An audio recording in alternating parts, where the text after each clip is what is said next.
It may be the largest mass UFO sighting ever witnessed over America. March 13th, 1997.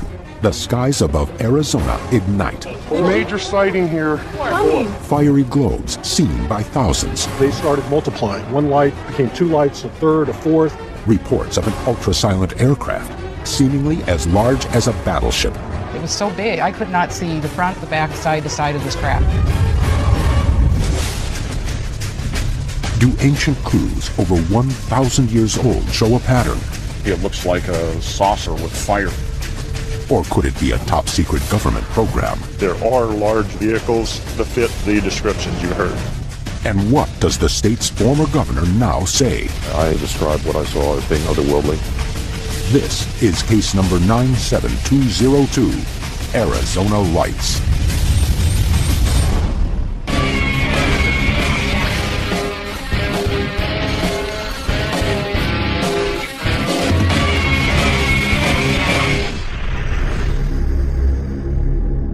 Something is in the sky and something is happening, and I'll go to my death knowing that what I saw was true. Thousands of people all over Arizona saw something that night. I believe the Phoenix Lights are real, and that's a fact. On the evening of March 13th, 1997, residents throughout Phoenix, Arizona are outside looking skyward. The large number of spectators are there to gaze at the Hale-Bopp comet, a comet last seen more than 2,000 years ago. But instead, something else appears in the darkness. Something quite unexpected. A mass sighting that came to be known as the Phoenix Lights. What people saw on March 13th, 1997 put Hale-Bopp to shame. The most famous aspect of the case is the videotape footage of anomalous lights that appeared over Phoenix around 10 p.m. According to eyewitnesses, the lights seen are red or orange in color and appear to blink on. They also, very interestingly, describe them as hovering or maintaining altitude. They don't seem to descend over time.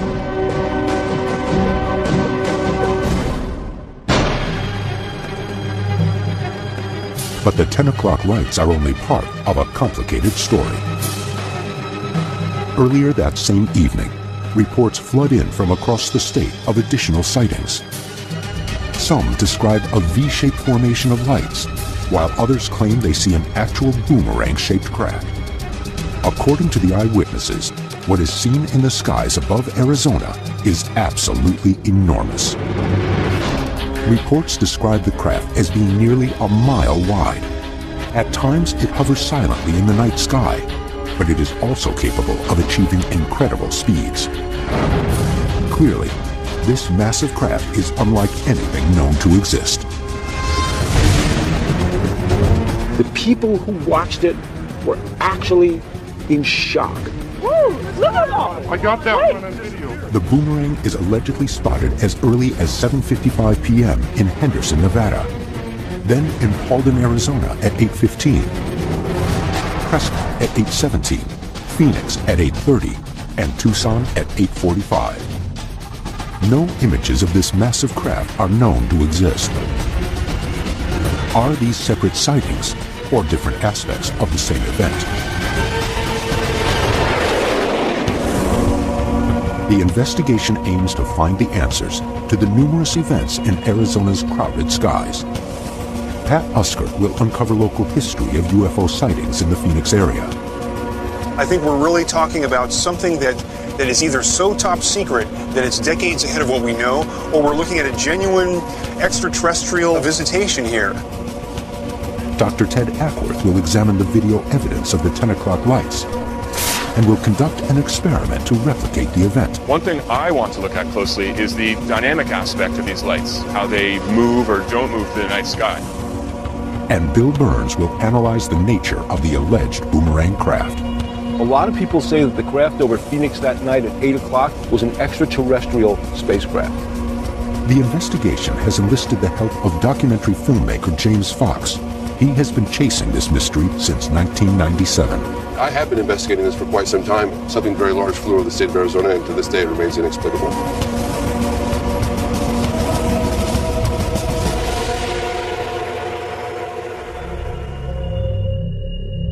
Lights in the sky over Phoenix are nothing new. Carved into these mountain rocks are ancient clues that the Hohokam Indians may have seen UFOs more than 1,000 years ago. The night skies over Phoenix seem to have a history of strange events that led to the 1997 mass sighting and through to the present day. I believe they were not of this world. And I thought, wow, I'm just seeing things that most people are never going to see in a lifetime. These events occurred over 11 years ago. Why are people still talking about them?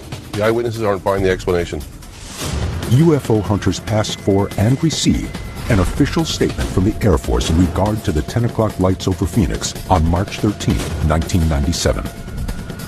It states that the lights were caused by LUU-2 illumination flares dropped by A-10 Thunderbolts. The Maryland Air National Guard performed the drop as a training mission over the Barry Goldwater mountain range.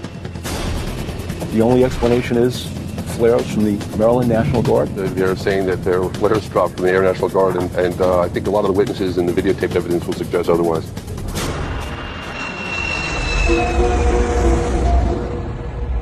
As the initial step in his investigation, Pat checks in with Richard Ruelas, a reporter for the Arizona Republic. Ruelas has been covering the Phoenix Lights phenomenon since the beginning. A lot of times, UFOs are seen in little, small, rural areas. This was an event over a major city, and a lot of people saw it. So it's not something that could be easily discounted. Well, apparently there were two events. One of the big confusions about the Phoenix Lights is that there were two separate incidents that night. Around 8 o'clock, people see a V formation. About 10 o'clock, there are hovering orbs on the western part of Phoenix. That's not what most people saw. Most people who saw the Phoenix Lights on the ground saw this V overhead. An important figure in the story of the Phoenix Lights is Councilwoman Frances Emma Barwood. On May 6, 1997, citing public safety concerns, Barwood asks for an official investigation into the incidents of March 13th. Just the mere mention of a politician that we should spend state or government resources on investigating a UFO gets her laughed at. Why would people stick their necks out and get burned when there was really nothing going on that night? For me to imagine that it was much ado about nothing, I think maybe it was much ado about something. All Francis said was, as a matter of public safety, what's hovering over the city of Phoenix? The word UFO was never uttered. She never said the word ET, extraterrestrial, flying saucer, spacecraft. She never said it. I couldn't understand, why doesn't anybody want to know the truth? The Arizona Republic did cartoons with, I think it was flying saucers going in one ear and out the other, and another one with a switch on the side of my head going off. Not only do they not want to know, it's like thou dost protest too much.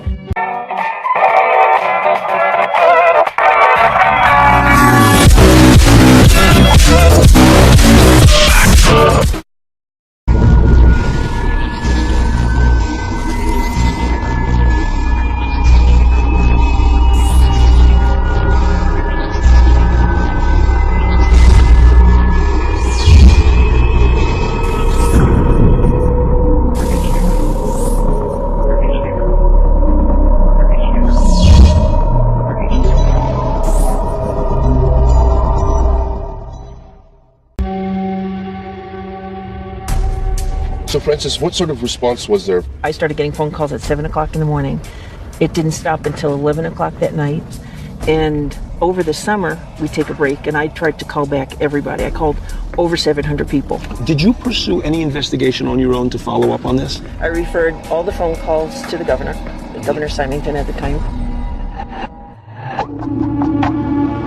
Arizona's Governor Fife Symington is pressured to find an answer to the sightings. He calls a press conference on the morning of June 19, 1997. Symington states that he will look into the issue. So we're going to get to the bottom of it. We're going to find out if it was a UFO Later that same afternoon, the governor calls for another unscheduled press conference. And now I'll ask Officer Stein and his colleagues to escort the accused into the room so that we may all look upon the guilty party. And he starts talking about the Phoenix Lights. And we thought, wow, he's really going to check into this. Anyway, out walks his chief of staff in this costume and like an extraterrestrial. And we realized this was a big joke. First of all, not at all like Fife. Doesn't have a sense of humor. This just goes to show that you guys are entirely too serious.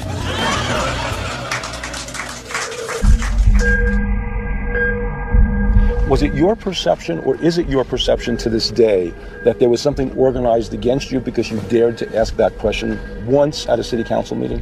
It seems that way. So many people wanted to know the answers. And never did I have anybody negative from my constituents, or anybody in the city, or anybody in the state. The negativity came from government officials.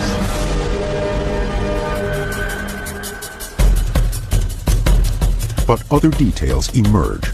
Strange video taken in the days, months, even years before the mass sighting may hold clues. And the governor, who laughed at first, now makes a stunning reversal. What did he see with his own eyes? I saw a large delta-shaped dark object.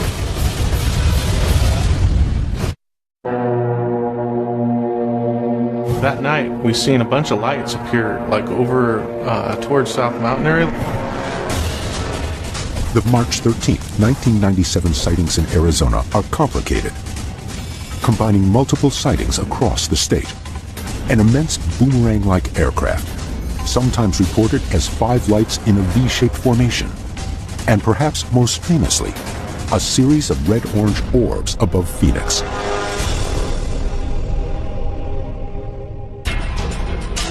Bill and James Fox are meeting with Mike Kristen, an eyewitness to the Phoenix Lights. Take a look at this. Oh my God! On March 13th, 1997, Mike is out on his balcony enjoying the cool night air when he spots a bright orange light in the distance. You tell me what it is. So I went in to get my video camera to shoot it, and as I was doing that, it went out, and another light appeared to the right of this thing, a little bit lower. That light went on. Then another one went on. Before I knew it, this entire array of lights had gone up. 8 or 9 lights, and they formed this arc. I videotaped that for about 2.5 minutes, and then the lights slowly started to go off one at a time, and not in the same order that they went on.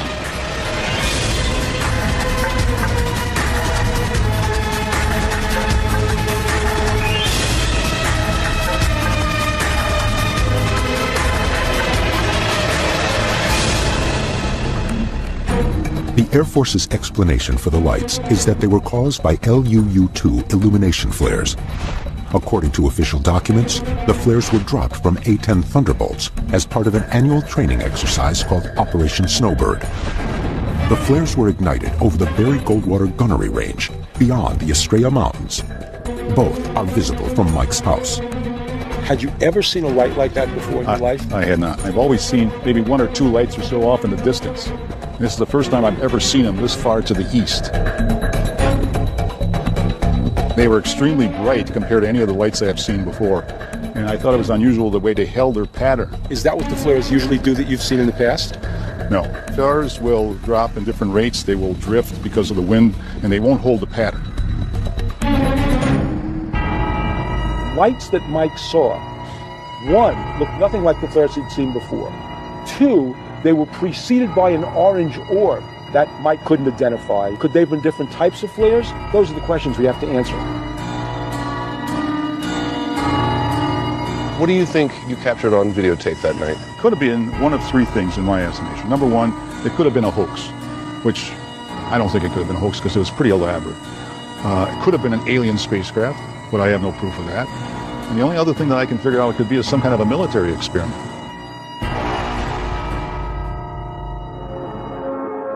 Some of the behaviors of these lights strike me as strange, as described by the witnesses, and therefore they definitely bear further investigation. Ted sets his sights on a flare experiment he plans to conduct in California's Long Beach Harbor. Using hand-launched maritime parachute flares, he will test the military's explanation.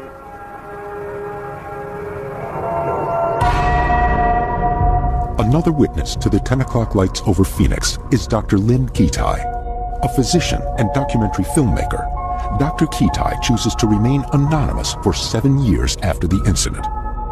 In 2004, at great risk to her professional reputation, she comes forward with the stunning revelation that these lights have appeared before. I was experiencing these phenomena for 2 years prior to the mass sighting. I had a very close sighting to our home. I tried to take everything in, the size, the shape, the color. They were about 3 to 6 feet each. They were orbs. There was a uniform amber color throughout. It didn't glare at all.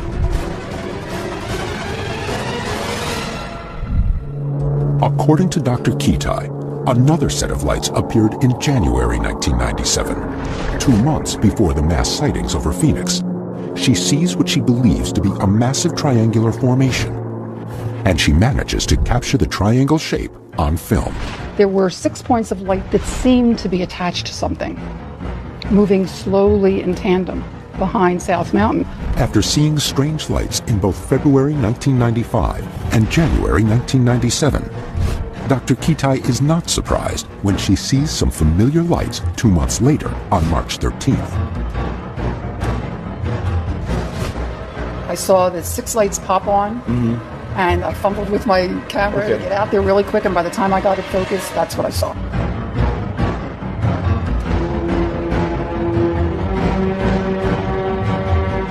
And we're looking in the direction of South Mountain? Yes, to the airport.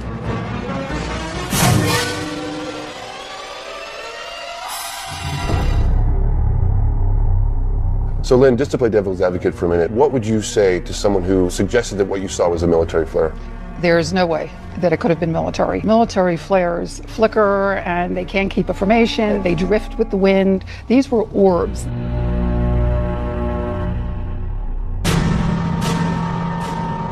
Another eyewitness who manages to capture his experience on tape is Stephen Blonder, the author of Oracle of the Phoenix. And like Dr. Kitai, March 13th was not the first time that Steve and his neighbor, Jaylene Brugman, claimed to have seen something inexplicable in the Phoenix sky. March 10th was the first night that I saw strange lights in the sky. Did you see it on there? Yeah, I got it on tape. I got out my video camera, and I started filming this thing, trying to get a close-up of what it was. And it was this orange pulsating light that was unlike anything I'd ever seen in my life. Jaylene, how did you get involved in this?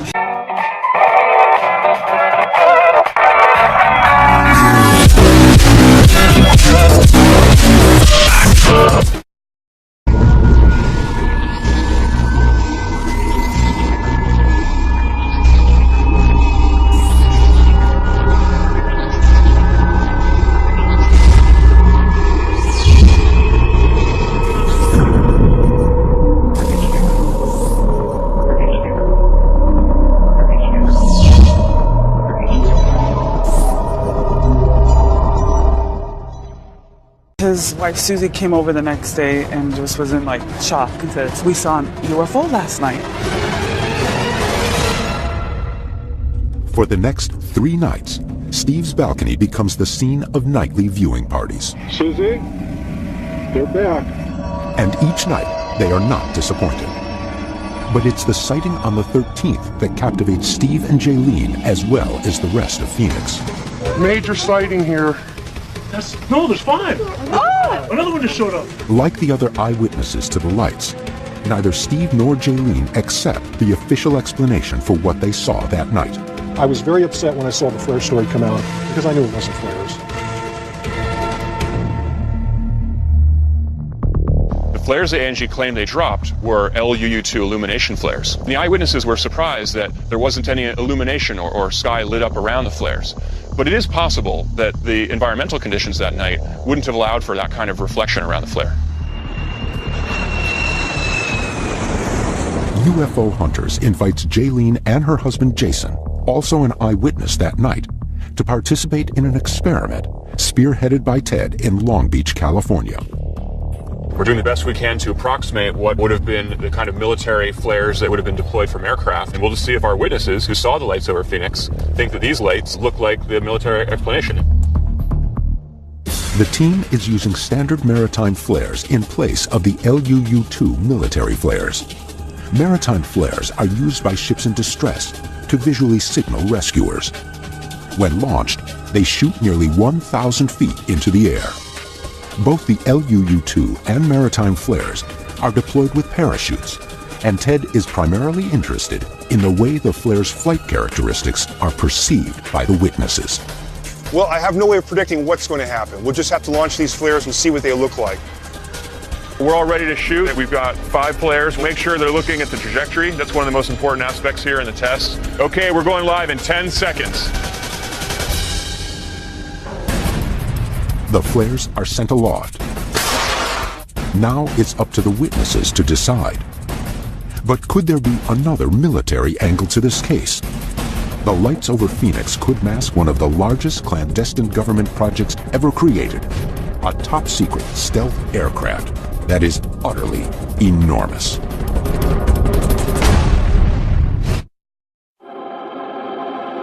The UFO hunters are in Long Beach, California, conducting a flare experiment with Jaylene and Jason Brugman, eyewitnesses to the so-called Phoenix Lights event of March 13, 1997. The official explanation put forward by the Air National Guard is that the lights over Phoenix were flares, LUU-2 flares dropped from A-10 Warthogs. Because Ted is primarily concerned with the flight characteristics, he'll substitute one parachute flare for another, using maritime flares instead of the LUU-2s. They are easier to control, and the eyewitnesses can be closer to the source of light. Do you have any special instructions for the witnesses? I want to make sure the witnesses are looking at a few different things, primarily the trajectories of the flares. As they float down, do they follow a similar trajectory to what they had seen in Phoenix? Okay, guys, we are locked and loaded. Eyes in the sky in 10 seconds. I'll take one. Okay, you ready? Here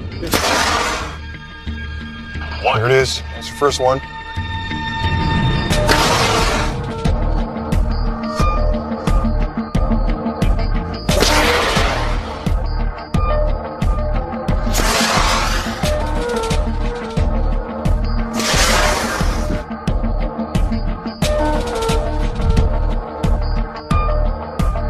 Let's call it in.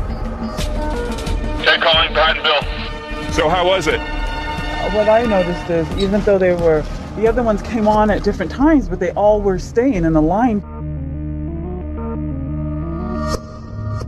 The ones that we saw were hovering, maintained altitude. They never dropped. Yeah. The lights went out at the same altitude. Would you guys say what you saw that night is totally different from what you just saw right now? Totally different from what these flares showed here tonight. We do know there were many other witnesses, and some of the things they've described just do not seem possibly consistent with flares. The hang times, the blinking on and off, the spread over the distance, the velocities just are not consistent with any kind of flare configuration that I could imagine. So it really leaves me wondering overall whether or not it could have been flares in 97.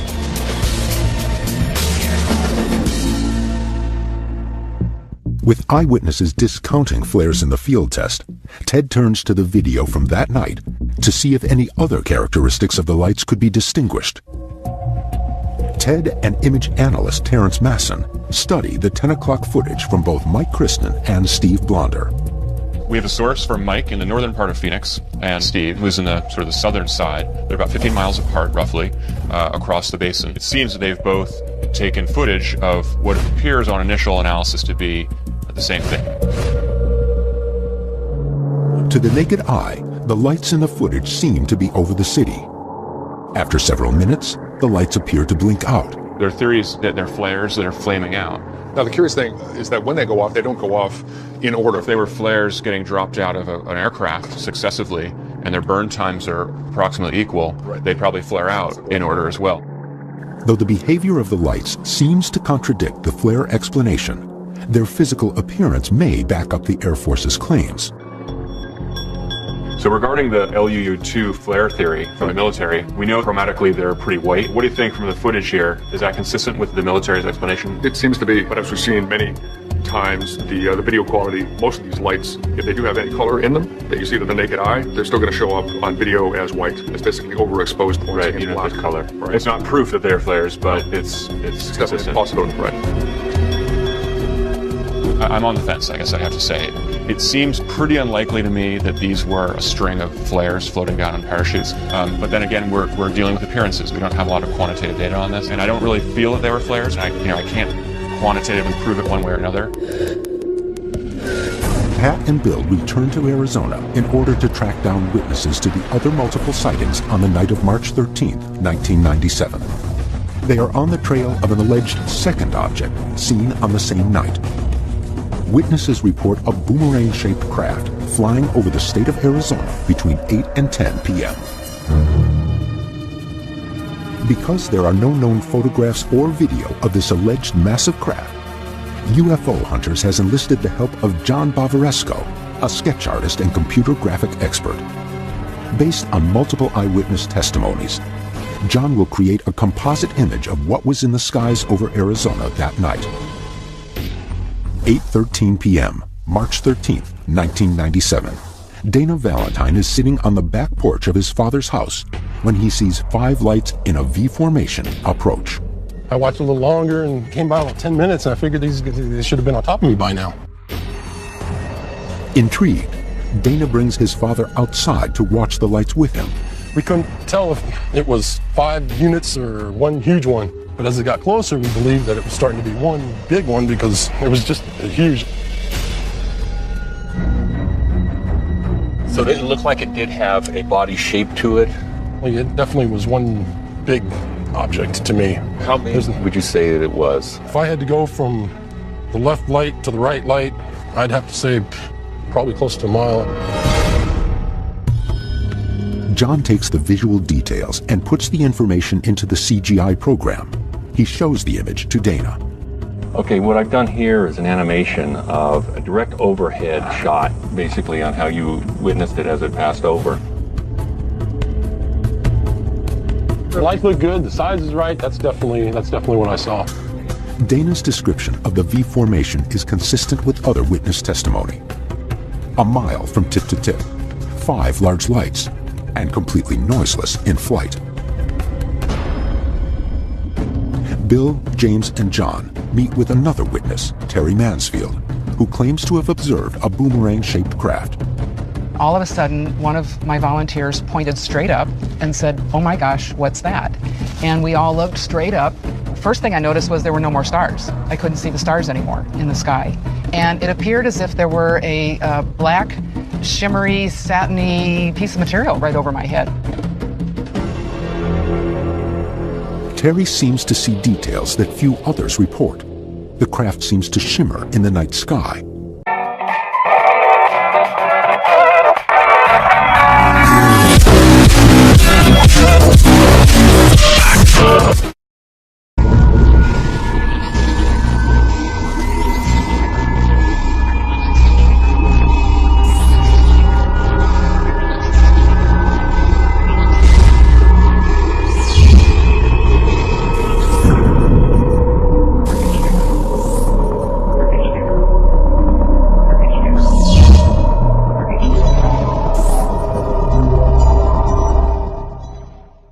It was so big, I could not see the front, the back, side to side of this craft.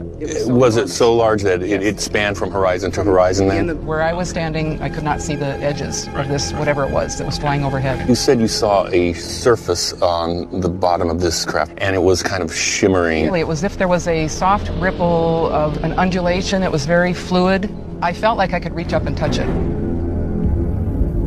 Terry's past experience makes her a knowledgeable witness when it comes to aircraft. Having been in the Air Force with my husband for 22 years, and my father-in-law is an Air Force pilot for 26 years, we've seen jets, we've seen planes, we've seen helicopters, we've seen all kinds of military aircraft. Well, I think I've got something here that represents what Terry saw. See if this works out. You've got the undulation just right. You've got the, we've got blacks, silvers, a little bit of grays. It looks very fluid, very, very similar to what I saw. Is, you know, right. It's just because the whole screen is covered with what I saw that night, which is, that's exactly. The thing's just enormous.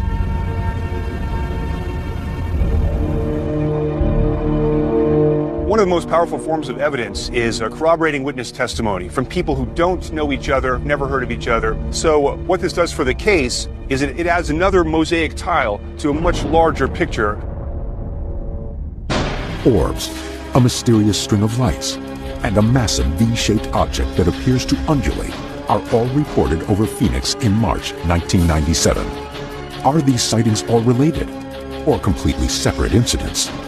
And is it possible that the technology responsible is a top-secret invention of our own? There are large vehicles that sort of fit some of the descriptions you heard. Whatever was going over my head, it seemed to be so low that I could reach up and touch it, and it was absolutely silent. Video evidence from March 13, 1997 has shown strange light formations in the Phoenix skies, and numerous witnesses have reported seeing unexplained objects and other orbs hovering above Arizona. Is there something about this area that attracts these objects? Pat meets Jeff Woolwine, a UFO researcher at the foot of the White Tank Mountains. These hills are riddled with petroglyphs, rock art carved into the landscape primarily by the Hohokam, a Native American people who lived here from 200 BCE to 1400 CE and then mysteriously disappeared. Clearly, the Hohokam were seeing things in the sky as we're seeing now, strange objects, strange lights, if you will. They didn't have video cameras back then. They had stone boulders to record something significant, something to remember in history. They wanted to copy this down so people would understand what had happened here. Pat and Jeff hiked to the spot where strange petroglyphs have been found. Among the petroglyphs is an image Jeff believes to be significant. You'll notice this interesting line here. It has a block here, a block here, a block here, and a line. In today's world, what we like to call them is barbells. Barbell-shaped UFOs, like this one videotaped over Phoenix on January 24, 2005, are well known to modern researchers. It's possible that local tribespeople were inspired to record their own sightings on these very rocks nearly a millennium ago. And when you say barbell, you mean a barbell-shaped UFO? Barbell-shaped UFO, correct. Right now, I'm looking at glyphs that are very interesting, but again, they are Jeff's interpretation. You could speculate it could be the sun, a star, but it could also be a light in the sky. That's correct. These people could have been recording UFOs, or they could have been recording celestial events, stars, comets, that sort of thing. So at this time, it's just a theory, but it's a very interesting one. While Jeff's interpretation is a personal one, even government experts who have studied the petroglyphs for years have difficulty explaining some of the images.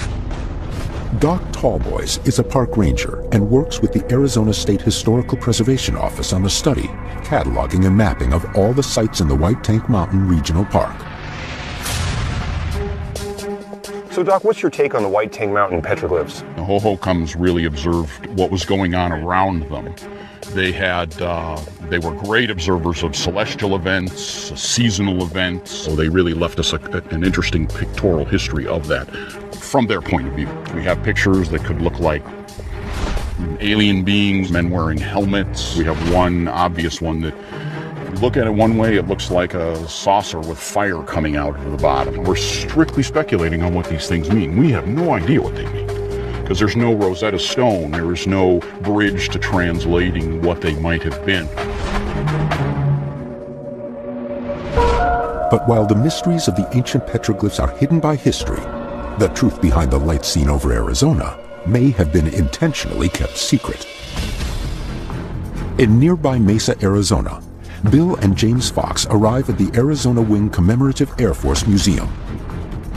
They are meeting with aviation expert and author Bill Scott, who did research on a highly classified black operations aircraft for an article in Aviation Week magazine.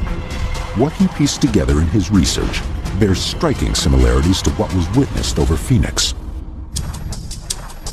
Apparently it was up to a mile across. It could fly silently. It could hover. When it took off, the witnesses described it as had they blinked, they would have missed it. It was a boomerang shape. Boomerang shape, V shape. You have done a lot of research. You've written a lot of articles for Aviation Week and Space Technology. What is your take on this? We came across a number of black programs, highly classified programs, that probably included near neutral buoyancy. In other words, it's a vehicle filled with helium. It had a rigid hull, so we call them rigid hull airships. Some of these were reported as being very large, perhaps the wingspan of a football field. They typically were triangular shaped. Some were sort of boomerang shaped. No pictures, official diagrams, or blueprints of these types of vehicles have been released by the government. If the U.S. military does operate these massive aircraft, they still remain secret.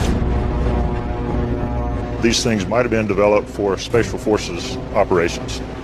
Nice thing about this particular vehicle design is it can carry fairly large payloads. So you could put an entire small unit of fully outfitted troops on board. Is there any projected point, at least in your estimation, when these covert aircraft will be revealed to us? They may never be revealed, because as long as it's an advantage, we don't want people to know about them. That's the way the black world thinks.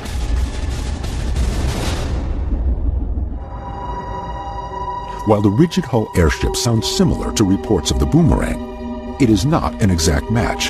Some of the performance characteristics, such as amazing speed and the strange undulating surface, don't seem to be consistent. The rigid hull airships that I looked at would not display some of the characteristics that some of your observers did.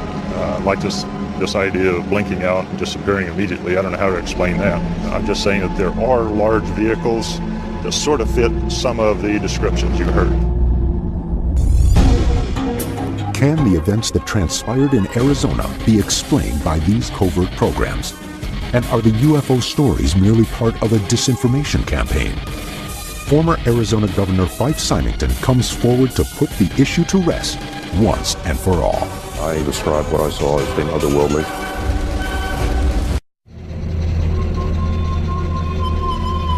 Bill and James Fox are meeting with Fife Symington, the governor of Arizona from 1990 to 1997.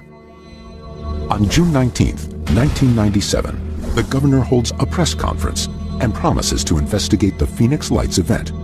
But then, later that same afternoon, he calls another conference and brings his chief of staff out before the press dressed as an alien.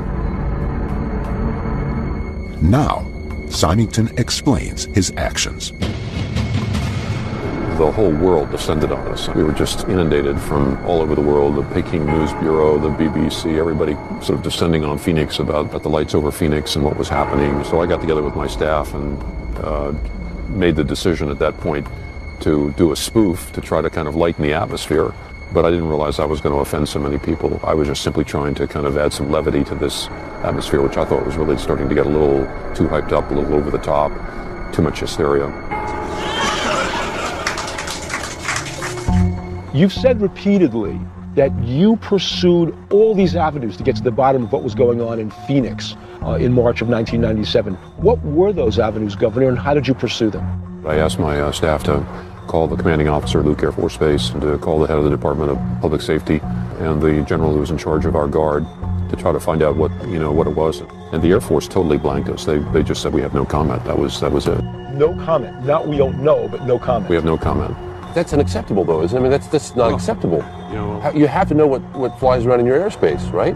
As a governor, you know that no comment means a lot more than we don't know, there's nothing there. Well, I know as a governor, the worst comment that a governor could make is no comment to the press. No comment means there's something to comment about. So for the first time, we found out that the Air Force knew there was something there, but would not talk about it. In 2006, Governor Symington agrees to be interviewed for James's documentary, Beyond the Blue, and drops a bombshell on camera. So a lot of people saw it in the county, and I saw it too. Symington, a pilot and retired Air Force officer, admits that he himself saw the boomerang-shaped craft.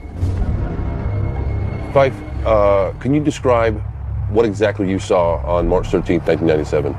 I've described it as a delta-shaped craft, but it was a large, dark object, and it was enormous. It was so big it was hard to really determine how fast it was going because it was so large. It was very, very odd, the whole thing. It was kind of had an iridescent quality to it, and it was just astounding. I mean, much bigger than anything I'd ever seen in the air. I realized that I was seeing something that was truly extraordinary. Fife, why did you decide to come forward? I figured, well, enough time has passed, and I can see that there are a bunch of people that are really angry with me for what I did, so this is really an opportunity right now to set the record straight. I'm no longer governor, and I'm just a Joe citizen, and I don't want people to be, who are my constituents, to be upset with me for something that really I'm on the same page. In your opinion, as an Air Force officer, as a pilot, do you think that this craft you saw was military? Do you think the craft you saw might have been extraterrestrial or something along those lines? I've used the word before to describe what I saw as being otherworldly. I just don't believe that it came from anything that we know, on Earth. So you call it extraterrestrial, otherworldly. It was an incredible thing to see, and I just don't know of any earthly explanation for what we saw.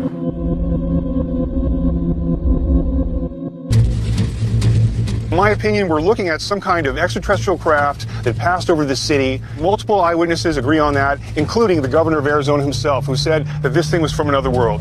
I can't imagine that hundreds of people across Phoenix would be so fooled. It really does leave me wondering, could this have been something more? I think it's a real craft. I don't think it's an illusion. I think it's a craft that has amazing aerodynamic qualities. I think it's a solid craft, but I think it is our own neutral buoyancy triangular spacecraft. Tests have shown the lights captured on video on March 13, 1997, behave unlike conventional flares. And witnesses across the state remain convinced that they saw something extraordinary. Was the state of Arizona a testing ground for a new and still secret technology? Or were the witnesses on the ground truly seeing an object from beyond this world?